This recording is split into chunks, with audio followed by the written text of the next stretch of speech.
Hello बच्चों, आज हम करने जा रहे हैं वर्कशीट 51 जिसमें हम आनुवांशिकता और जैव विकास के पाठ को कंटिन्यू करेंगे और हम करेंगे मेंडल के जो प्रयोग हैं उन्हें पढ़ेंगे और उनके नियम जानेंगे। मेंडल का प्रभाविता का नियम और मेंडल का पृथक्करण का नियम।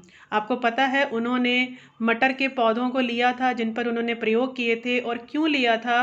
क्योंकि उसके जो विकल्पी लक्षण थे, विकल्पी मतलब ऑल्टरनेट कंट्रास्टिंग फीचर्स, लंबा पौधा हो गया, बौना पौधा हो गया, बैंगनी रंग के फूल हो गए, सफ़ेद रंग के फूल हो गए, तो इस तरह के काफ़ी कंट्रास्टिंग फीचर्स जो हैं वो मटर के पौधे में मिलते हैं और जो स्थूल रूप से दिखाई दे रहे थे, मतलब डायरेक्टली विजिबल थे, ताकि जब वो रिजल्ट्स आए उनके एक्सपेरिमेंट के तो वो उन्हें पता चल जाए इजीली कि एग्जैक्टली क्या हुआ और उन्हें और किसी तरह की इंटरनल डायग्नोसिस की ज़रूरत ना पड़े। तो ऊपर से ही दिखाई दे जाए कि हाँ भी मैंने लंबे और पौधे, छोटे वाले पौधे का आपस में ब्रीड कराया था, तो नया जो पीढ़ी का पौधा आ रहा है वो लंबा है या छोटा है, तो वो दिखाई देने विजिबल फीचर्स लिए उन्होंने विकल्पी लक्षणों के साथ पौधों का संकरण किया और पहली और दूसरी पीढ़ी के संततियों का अध्ययन किया। तो मेंडल ने पहले जो था कि एक कंट्रास्टिंग फीचर ले लिया, कोई भी एक लक्षण ले लिया, चाहे हाइट का ले लिया, चाहे कलर का ले लिया, तो पहली पीढ़ी और पहली पीढ़ी से जो प्राप्त हुए फिर उनका आपस में संकरण करा करके दूसरी पीढ़ी के उन्होंने संततियां देखी और फिर उनमें लक्षणों को देखा कि कैसे कैसे लक्षण किसमें कैसे आ रहे। तो सबसे पहले देखते हैं कि मेंडल का प्रयोग। मेंडल ने सावधानी पूर्वक कुछ परीक्षण किए। वह आनुवांशिकता अथवा माता पिता के गुण उनके वंशज तक कैसे पहुंचते हैं, इस रहस्य का अनावरण किया। तो ये बहुत सारे रहस्य उन्होंने खोले कि हमारे लक्षण हमारे माता पिता से एग्जैक्टली मैच करते हैं या कुछ कुछ मैच करते हैं, तो ऐसा क्यों होता है। यह अवलोकन किया कि उसके बगीचे में लगे मटर के पौधों के गुण उनके माता पिता के गुणों का मिश्रण नहीं है। उदाहरण के लिए एक लंबे और छोटे पौधे की अगली पीढ़ी के पौधे या तो लंबे थे या छोटे, उनमें से कोई भी मध्यम कद का नहीं था। यानी कि ऐसा नहीं होता कि मिक्स हो गए तो एक लंबा अगर पेरेंट है एक छोटा है तो दोनों को मिक्स करके मीडियम हाइट आ जाए, नहीं, किसी एक का ही लक्षण जो है वो डोमिनेट करेगा। तो इसका उन्होंने गहन अध्ययन किया और फिर अपने परीक्षणों, अपने प्रयोगों द्वारा ये जान पाए कि ये गुण किस प्रकार अगली पीढ़ी तक पहुंचते हैं। और लगभग 30,000 मटर के पौधों पर उन्होंने कई वर्षों तक परीक्षण जारी किए। तो उन्होंने 2 मटर के पौधे लिए, एक था जिसके फूलों का रंग बैंगनी था और दूसरा जिसके फूलों का रंग सफ़ेद था। दोनों के बीच में पर परागण आप समझते ही हैं कि एक फूल से दूसरे फूल पर जब पॉलन ग्रेन्स जो है, पराग के कण जब ट्रांसफ़र होते हैं, तो इस प्रकार का उन्होंने पर परागण करवाया। तो अगली पीढ़ी जिसे उन्होंने नाम दिया F1 में सभी पौधों में बैंगनी रंग के फूल प्राप्त हुए। परंतु जब इन बैंगनी जो F1 वाले थे उनका संकरण, मतलब संकरण मीन्स आपस में ब्रीड कराया गया, तो स्वपरागण से कराया गया, तो F2 पीढ़ी में लगभग 3 भाग बैंगनी फूल और 1 भाग सफ़ेद फूलों वाले पौधे पाए गए, जिनका लगभग अनुपात 3:1 था। और आपकी जो बेटा NCERT की बुक है उसमें आपका जो लक्षण लिया गया है, यहाँ तो फूलों के रंग की बात की गई है, आप कोई भी लक्षण ले सकते हैं, उसमें बात की गई है हाइट या टॉलनेस की। तो टॉलनेस के लिए जैसे अगर एक लंबा पौधा, तो उसका हम कैपिटल T ले लेंगे। हो सकता है कि उसके पास दोनों कैपिटल T हो, देखने में ये लंबा रहेगा, कैपिटल T और स्मॉल t हो और ये भी लंबा होगा देखने में, और एक होते हैं स्मॉल टी। ये बेटा क्रोमोसोम, जो न्यूक्लियस के अंदर क्रोमोसोम्स होते हैं ना, धागे जैसे, जो हमेशा जोड़ों में पाए जाते हैं, ये हमने एक लक्षण के लिए एक जोड़े का एग्जाम्पल लिया है। अगर स्मॉल टी है तो वह होगा बौना पौधा। तो मैं आपको इस हाइट वाले पे जो NCERT में दिया हुआ है आपकी टेक्स्ट बुक में, उस वाले एग्जाम्पल से आपको ये वाइट बोर्ड पर इस तरह से F1 पीढ़ी कैसे प्राप्त की और F2 पीढ़ी के अंदर ये कैसे अनुपात आया, ये मैं आपको अभी समझाती हूँ। तो हम चलते हैं वाइट बोर्ड की ओर। तो इसे इस तरह से बोर्ड पर देखते हैं कि मटर का एक पौधा जो कि टॉल लिया उन्होंने, देखने में वो टॉल प्लांट था, लंबा पौधा था, और उसके दोनों जो क्रोमोसोम्स थे, आपको पता है ना, हर सेल में, हर कोशिका में एक जोड़ा होता है हर ट्रेट के लिए, हर लक्षण के लिए। तो अभी हम लक्षण ले रहे हैं टॉलनेस, हाइट का, लंबाई का। तो उसके लिए जो क्रोमोसोम्स का जोड़ा है न्यूक्लियस के अंदर, वो इस टाइप का है कि दोनों कैपिटल T हैं। और दूसरा जो पौधा जिसके साथ उन्होंने इसका ब्रीडिंग कराया, वो बौना पौधा या शॉर्टर प्लांट था, शॉर्ट प्लांट था। उसके अंदर जो क्रोमोसोम्स का पेयर है वो इस तरह से स्मॉल टी है। अब जब रिप्रोडक्शन होना होता है तो हमारे ये क्रोमोसोम्स के या किसी भी ऑर्गेनिज्म में क्रोमोसोम्स के जो ये पेयर होता है ये सेपरेट हो जाते हैं, दोनों धागे, दोनों जो थ्रेड हैं वो अलग हो जाते हैं। सो कैपिटल टी और ये कैपिटल टी सेपरेट हो गए, इन्हें कहते हैं गैमीट्स।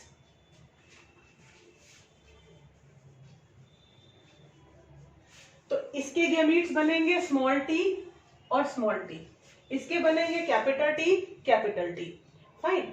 सो अब जब इनकी आपस में ब्रीडिंग होगी तो हो सकता है ये वाला जो क्रोमोसोम है वो इस क्रोमोसोम से मिले, है ना। ये तो चांस की बात है कि कौन सा क्रोमोसोम को कौन सा क्रोमोसोम मिलेगा दूसरे ऑर्गेनिज्म से।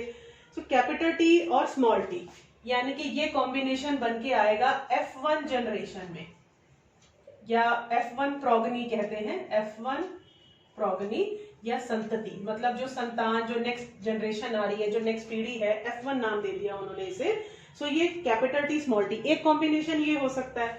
दूसरा होगा कि अगर हो सकता है ये वाला कैपिटल टी जो है वो इस वाले स्मॉल टी से मिले तो ये कैपिटल टी स्मॉल टी। अगर ये वाला टी इस टी से मिलेगा तो ये कैपिटल टी स्मॉल टी, और ये वाला अगर इससे मिलेगा तो ये फिर कैपिटल टी स्मॉल टी। यानी कि जब भी इस तरह का लंबा पौधा, इस तरह के बौने पौधे से, टॉल प्लांट और शॉर्ट प्लांट, अगर उनके क्रोमोसोम्स का पेयर इस टाइप का है तो जो F1 प्रोगनी आएगी, जो नेक्स्ट जनरेशन आएगी उनसे, उनके अंदर, सबके अंदर ये chromosomes capital T small T ही होंगे। और ये सारे कॉम्बिनेशंस, मतलब चांसेस, प्रोबेबिलिटी जो है, ये सारे जब भी मतलब कि नेक्स्ट जनरेशन आएगी, नेक्स्ट जनरेशन का ऑर्गेनिज्म बनेगा, संतान बनेगी, तो वो टॉल ही होगी, सारे टॉल होंगे, क्योंकि कैपिटल टी जो है ये डोमिनेंट ट्रेट है। यानी कि ये अगर सिंगल भी है, जोड़े में अगर ये सिंगल भी है तो अपनी प्रेजेंस को हावी करता है। और जो स्मॉल टी है वो रिसेसिव ट्रेट है, यानी कि वो उसका डबल प्रेजेंस होना, जैसे इसमें है, डबल प्रेजेंस होगा तभी वो अपना लक्षण दिखा पाएगा, मतलब कि बौनापन दिखा पाएगा, शॉर्टनेस दिखा पाएगा। अब जब वो कैपिटल टी के साथ आएगा तो उसका जो प्रभाव है वो फीका पड़ जाएगा और कैपिटल टी वाले का हावी हो जाएगा। That's why capital T dominant trait है और स्मॉल टी रिसेसिव ट्रेट है। तो देखने में ये सारे टॉल प्लांट होंगे F1 प्रोजेनी में, संतति जो आएगी F1। लेकिन और हाँ, इसे कहते हैं हम फिनोटाइप, कि देखने में ये सारे प्लांट्स कैसे होंगे। और जीनोटाइप का मतलब होता है कि उनके अंदर ये क्रोमोसोम्स का कॉम्बिनेशन कैसा है, तो सबका कैपिटल टी स्मॉल टी है। फाइन।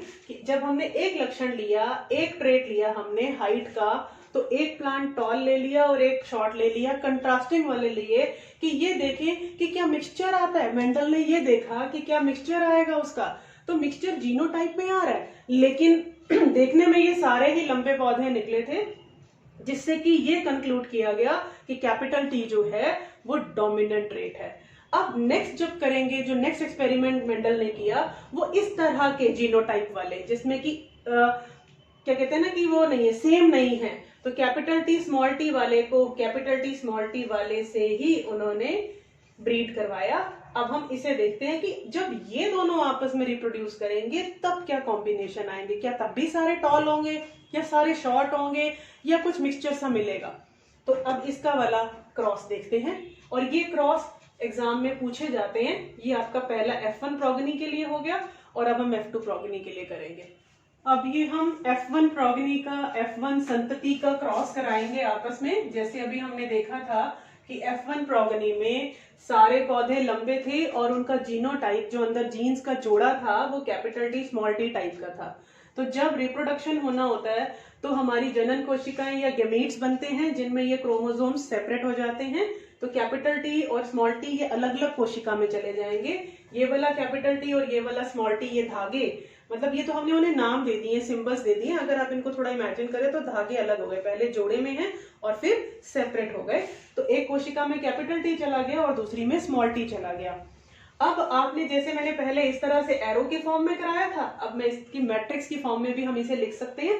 ये थोड़ा और इजियर वे हो जाता है कि आपने ये कैपिटल टी स्मॉल टी यानी फर्स्ट वाला जो ऑर्गेनिज्म है उसके गैमीट्स यहाँ लिख दिए, उसके क्रोमोसोम्स यहाँ आ गए कैपिटल टी स्मॉल टी, और ऐसे ही इसके यहाँ इस तरफ वर्टिकली लिख देंगे। अब हम कॉम्बिनेशंस बना सकते हैं कि सपोज ये दोनों आपस में मैच हुए तो जो नया ऑफस्प्रिंग आएगा, जो नया ऑर्गेनिज्म आएगा, उसे ये कॉम्बिनेशन मिलेगा अपने पेरेंट से। और सपोज करो ये वाला जो धागा है वो इस धागे से मिला तो कैपिटल टी स्मॉल टी हो गया। अब ये जो ऑफस्प्रिंग बनेगा, जो बच्चा बनेगा, उसमें जो है इस तरह का कॉम्बिनेशन मिलेगा उसे। अब यहाँ वाला अगर इससे मैच हुआ, क्योंकि because it is a matter of chance, पता नहीं कौन सा धागा किस धागे के साथ जाकर के मिले, तो यहाँ भी कैपिटल टी स्मॉल टी, मतलब कैपिटल वाले वर्ड को हम सिंबल को हम पहले लिखते हैं, और यहाँ अगर ये दोनों आपस में मिले तो स्मॉल टी, यानी कि अगर अब हम देखें कि जब एक ही अगर हम ट्रेड की बात कर रहे हैं तो 4 कॉम्बिनेशंस हैं, 4 पॉसिबिलिटीज हैं या 4 संभावनाएं हैं। तो इन 4 संभावनाओं में ये टॉल है, ये टॉल है, ये टॉल है, लेकिन ये शॉर्ट होगा, यानी कि 4 में से 3 चांसेस ऐसे हैं कि जो नेक्स्ट जनरेशन का ऑर्गेनिज्म है, जो संतान है, वो टॉल होगी, और 25% चांस यानी 4 में से 1 चांस ऐसा है कि बच्चा हाइट में शॉर्ट होगा। मतलब हम ये मटर के दानों की बात कर रहे हैं तो वहां मटर का बच्चा हो गया, है ना। अब तो फिनोटाइप क्या बना, फिनोटाइप मतलब अपीयरेंस कैसा है, हिंदी इंग्लिश में हम इसे फिनोटाइप ही बोलते हैं। तो फिनोटाइप है आपका टॉल यानी कि लंबे पौधे, और उसकी रेशो हमने लेनी है शॉर्ट पौधे से, बौने पौधे से। तो ये आएगी आपकी 3:1, क्योंकि 3 चांसेस ऐसे हैं जब लंबा ऑफस्प्रिंग आ रहा है और 1 चांस ऐसा है जब छोटा आ रहा है। लेकिन जीनोटाइप की बात करें, ये जीनोटाइप फिनोटाइप भी पेपर में पूछे जाते हैं, समटाइम्स 1 मार्कर में आ जाते हैं। तो एक हमारा कॉम्बिनेशन इस तरह का है, दूसरा कैपिटल टी स्मॉल टी है, और तीसरा स्मॉल टी है, और इसके अलावा तो कोई कॉम्बिनेशन हमें नजर नहीं आ रहा। इस तरह का एक, इस तरह के 4 में से 2, और स्मॉल टी वाले 1। तो जीनोटाइप की रेशो ये है और फिनोटाइप की 3:1 है। यूजुअली फिनोटाइप पे क्वेश्चन आता है जब हम F2 प्रोजेनी की बात करते हैं। तो ये जो बात हो रही है, अब हमारे पास F2 प्रोजेनी आ गई है, यानी F2 संतति। फाइन, आई होप कि आपको इस तरह से अब समझ आ गया होगा, और इस तरह के आपको किसी भी ट्रेड पे कर सकते हो। जैसे अभी हमने टॉलनेस पे लिया है, अगर यहाँ हमारी वर्कशीट में कलर पे भी बात हो रही है कि बैंगनी कलर है या हरा रंग है, तो हम उसका सिंबल कुछ भी ले लेंगे। जैसे कि वॉयलेट है तो हमने कैपिटल V ले लिया, टी की जगह आप कैपिटल V ले लेंगे, और कैपिटल V ले लिया, और जो दूसरा कंट्रास्टिंग फीचर है उसके लिए स्मॉल v ले लिया। फाइन, तो ऐसा ही हम ह्यूमंस के साथ भी होता है कि जब हम ह्यूमंस के साथ भी होता है तो हम भी इसी तरह से हमारे कॉम्बिनेशन बनते हैं। तो अब हमारे अंदर 23 जोड़े हैं, 23 पेयर्स हैं, तो आप सोचो कितने कॉम्बिनेशंस बनते होंगे। दैट्स व्हाई समटाइम्स अगर हमारे दोनों पेरेंट्स अगर लंबे हैं, सपोज अगर हम हाइट की बात कर रहे हैं, या अगर फेयरनेस की बात करते हैं, तो सपोज हमारे पेरेंट्स के पास इस तरह का कॉम्बिनेशन था, कैपिटल F, मतलब दोनों ही फेयर है, देखने में दोनों फेयर है, मैंने F सिंबल ले लिया, बट चांस हो सकता है कि स्मॉल एफ मिले नेक्स्ट जनरेशन वाली संतान को। तो वो जो स्मॉल एफ होगा वो बच्चा तो डार्क होगा, उसका रंग गहरा होगा, है ना, स्किन का, बट जबकि दोनों पेरेंट्स जो है वो फेयर कॉम्प्लेक्शन है। सो इस तरह से कॉम्बिनेशन बनते हैं, और इस यही जो लॉज है मेंडल ने दिए, और ये काफी एक्सटेंसिव रिसर्च की, and hats off to Mendel कि इतने सारे जो रहस्य हैं वो खुल गए उनके एक्सपेरिमेंट्स और उनके दिए हुए लॉज को पढ़ने के बाद। सो अब हम चलते हैं वर्कशीट की ओर, वहां उसको थोड़ा सा थियोरेटिकली और डेफिनेशंस में लॉज को पढ़ते हैं, उनकी स्टेटमेंट्स देखते हैं और क्वेश्चन आंसर्स डिस्कस करते हैं। फाइन।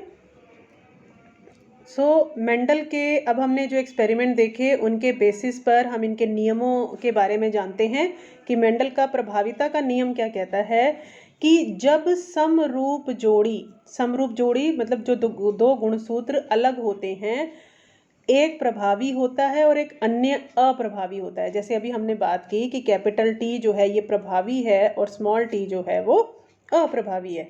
जैसा अभी आपने देखा था जब हमने वो मैट्रिक्स बना करके दोनों का क्रॉस कराया था, संकरण कराया था, तो परस्पर विरोधी लक्षण वाले पौधों के बीच जब संकरण करवाया जाता है तो उनकी संतति में विरोधी लक्षणों में से एक प्रभावी लक्षण प्रदर्शित करता है और दूसरा अप्रभावी लक्षण प्रदर्शित नहीं होता, यानी कि वह छिपा रहता है। पर उसी तरह वो अगली पीढ़ी में तो चला जाता है, स्थानांतरित हो जाता है, लेकिन वो अपने आप को प्रदर्शित नहीं कर पाता। और प्रभावी लक्षण जो है वो तभी अपने आप को प्रदर्शित कर पाता है जब वंशज में समान रूप से दो प्रभावी लक्षण पाए जाएं। यानी कि जो अप्रभावी लक्षण है ना, जब तक उसकी डबल प्रेजेंस नहीं होगी, जैसे कि ये है स्मॉल टी, तब तक उसका जो वो अपने आप को प्रभाव में नहीं ला पाएगा, इसलिए उसे अप्रभावी कहा गया है कि उसकी डबल प्रेजेंस होनी, दोनों क्रोमोसोम्स के धागे उसी प्रकार के होने चाहिए। इस प्रकार ये प्रभावी और अप्रभावी लक्षण की जो डेफिनेशन निकल के आती है, ये काफ़ी इम्पॉर्टेंट है एग्जाम के पॉइंट ऑफ व्यू से, कि लक्षण जो अगली पीढ़ी में अपने आप को प्रदर्शित कर पाते हैं वे प्रभावी लक्षण हैं, और जो प्रदर्शित नहीं कर पाते वे अप्रभावी लक्षण हैं। तो जैसे अब गोल बीज है या लंबा पौधा है या बैंगनी रंग के फूल हैं, तो ये सब प्रभावी लक्षण में आते हैं। बौना पौधा अप्रभावी है, सफ़ेद रंग के फूल अप्रभावी हैं, इसी का उल्टा झुर्रीदार बीज अप्रभावी हैं। ठीक है, अब हम दूसरा नियम करेंगे। मेंडल का पृथक्करण का नियम कहता है कि जब एक जीव अपने गुणों को स्थानांतरित करता है तो उसके वंशज अपने माता व पिता दोनों से उस गुण का एक एक लक्षण प्राप्त करते हैं। मेंडल ने देखा कि दो विभिन्न लक्षणों वाले मटर के पौधों में संकरण कराया गया, तो जो वंशज पैदा हुए, जो संतान पैदा हुई, उनमें केवल प्रभावी लक्षण ही प्रदर्शित हुआ और उससे अगली पीढ़ी में प्रभावी अप्रभावी दोनों प्रकार के लक्षण जो थे वो 3:1 जीनोटाइप की अनुपात में प्रदर्शित हुए। तो अभी हमने जो व्हाइट बोर्ड पे देखा, क्रॉस बना करके पूरा हमने ये जाना कि किस प्रकार से जीनोटाइप आते हैं या कौन सा पौधा लंबा होगा, कौन सा प्रभावी लक्षण है, तो ये सब चीज़ें आपको वहाँ से काफ़ी क्लियर हो गई होंगी। लेकिन अगर आपको ये नियम लिखने को आता है, यूजुअली वैसे वो क्रॉस ही आते हैं जैसा हमने बोर्ड पे किया था, पर अगर नियम आता है, उसका कथन लिखने को आता है, तो आप पृथक्करण के नियम में लिख देंगे कि जब एक जीव अपने गुणों को स्थानांतरित करता है तो उसके वंशज अपने माता पिता दोनों से गुण का एक लक्षण प्राप्त करते हैं। ठीक है, और इसी प्रकार जो प्रभाविता का नियम है, तो उसमें आप ये लिखेंगे कि परस्पर विरोधी लक्षण वाले, यहाँ से लेकर के जब पौधों के बीच संकरण कराया जाता है तो संतति में विरोधी लक्षणों में से एक प्रभावी लक्षण प्रदर्शित करता है और दूसरा अप्रभावी लक्षण प्रदर्शित नहीं होता, वह छिपा रहता है और वह छिपे छिपे रूप में ही अगली पीढ़ी में स्थानांतरित हो जाता है। तो ये दोनों कथन की दोनों जो लॉज हैं, नियम हैं, उनके कथन आप इस प्रकार से लिख सकते हैं। अब हम क्वेश्चन आंसर्स की ओर चलते हैं। प्रभावी व अप्रभावी लक्षण क्या होते हैं, ये आपका दिया हुआ है कि जो लक्षण अपने आप को प्रदर्शित कर सकता है वह प्रभावी है, जो नहीं कर सकता वह अप्रभावी है। यहाँ पे इनके उदाहरण भी साथ में दे देंगे, बिल्कुल इनसे उल्टे ले लेंगे। पृथक्करण के नियम को दिखाने के लिए एक संकर क्रॉस का चित्र बनाइए। ये चित्र आपका जो मैंने अभी आपको समझाया था, और मैं अपने ये वीडियो के डिस्क्रिप्शन बॉक्स में भी उसका पिक जो है, उसकी जो स्क्रीनशॉट है वो आपको शेयर कर दूँगी। विषम युग्जी को परिभाषित कीजिए।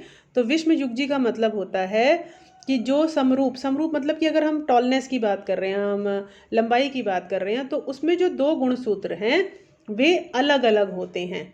यानी कि जैसे अगर हम कैपिटल टी स्मॉल टी की बात कर रहे हैं तो ये होते हैं विषम युग्म जी, यानी कि दोनों अलग अलग प्रकार के हैं। और ये जो होंगे अगर कैपिटल टी या स्मॉल टी, ये सम युग्म जी हैं।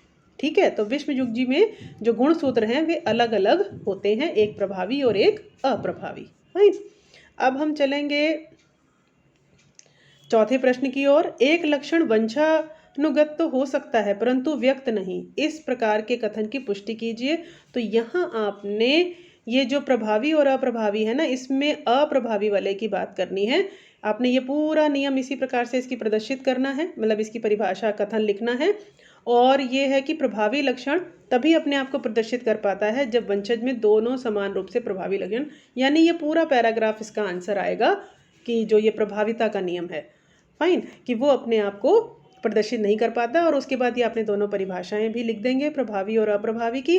और अगर ये क्वेश्चन 3 मार्क्स का आता है तो आप इसमें, जैसा कि व्हाइट बोर्ड पे अभी आपको समझाया गया था, तो उसकी पुष्टि के लिए आप वो भी बना करके दिखा सकते हैं, जिसमें आप F2 पीढ़ी दिखाएंगे। ठीक है।